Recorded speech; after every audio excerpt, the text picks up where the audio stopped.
आज हम करेंगे एक्सरसाइज 2.2 के क्वेश्चन नंबर 1 का फोर्थ पार्ट है 4u² प्लस 8u। इसमें हम स्प्लिटिंग द मिडल टर्म नहीं करेंगे, इसमें हम सीधा कॉमन लेंगे। हमने लिखा, स्टेप आपको लिखना पड़ेगा कि आप क्या कर रहे हो, तो हमने लिखा टेकिंग कॉमन। तो यहाँ से कॉमन क्या आएगा, इन दोनों में से सिर्फ और सिर्फ 4u कॉमन आ सकता है, तो मैंने लिखा 4u ब्रैकेट में u प्लस 2 आ गया। ठीक है, अब हमने दोनों को जीरो के इक्वल रखना है, u प्लस 2 इक्वल्स टू 0 और 4u इक्वल्स टू 0।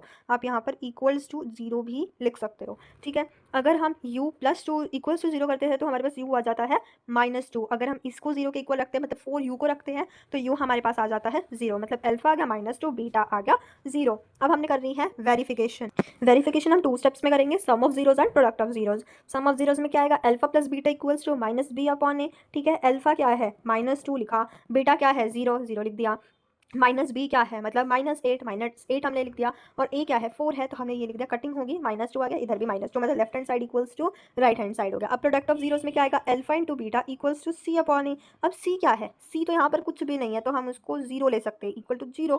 c कुछ भी नहीं है तो हम उसको 0 ले सकते हैं।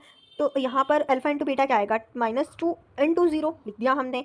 c हमने देखा 0 है अपॉन a 4, मतलब 0 इक्वल्स टू 0 आ गया, left hand side equals to right hand side, ये वेरीफाई हो गया है। ठीक है, अब इसका फिफ्थ पार्ट है 3x² माइनस एक्स माइनस 4। हम इसको स्टार्ट करेंगे splitting the middle term method से। अब स्प्लिटिंग कैसे होगी, 3 इंटू 4 इक्वल्स टू 12। अब 12 के ऐसे फैक्टर्स जिसको प्लस या माइनस करके 1 आए, तो वही 3 और 4 हो जाएंगे। अब हमने इसमें देखो माइनस का है, तो हम 4 माइनस का ले लेंगे। अब लिखेंगे कैसे, देखो 3x² plus 3x minus 4x minus 4 equals to 0। Okay, and next step, इसमें हम लेंगे कॉमन कैसे लेंगे, यहाँ से क्या कॉमन आ रहा है, 3x लिख दिया हमने, यहाँ पे बचा x, यहाँ पे बचा 1, तो हमने लिख दिया ब्रैकेट में x प्लस 1 माइनस, यहाँ से कॉमन आएगा 4, अंदर आएगा x प्लस 1।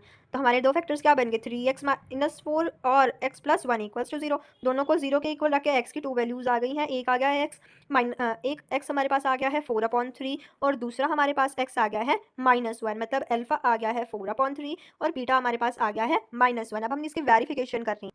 वेरिफिकेशन में same 2 steps, sum of zeros and product of zeros. Sum of zeros में alpha plus beta minus b/a। Alpha और बीटा क्या है, अल्फा है 4/3, बीटा है -1, और -b/a, माइनस b क्या है -1, एंड a क्या है 3, तो लिखा हमने -1/3। यहाँ पे एलसीएम आएगा तो 4 - 3, और यहाँ पर प्लस का 1/3 हो जाएगा, तो 1/3 equals to 1/3, left hand side equals to right hand side हमारा प्रूव हो गया है। अब प्रोडक्ट ऑफ जीरोज में alpha into beta equals to c/a है। अल्फा इंटू बीटा क्या है 4/3 इंटू -1, और c क्या है -4, a है 3, ये हमने लिख दिया। और इधर हम मल्टीप्लाई करेंगे तो क्या आ जाएगा, -4/3, इधर ऑलरेडी -4/3 है, तो यहाँ से भी left hand side equals to right hand side, यहाँ से वेरीफाई हो गया क्या, relationship between the zeros and the coefficients. ठीक है, थैंक यू।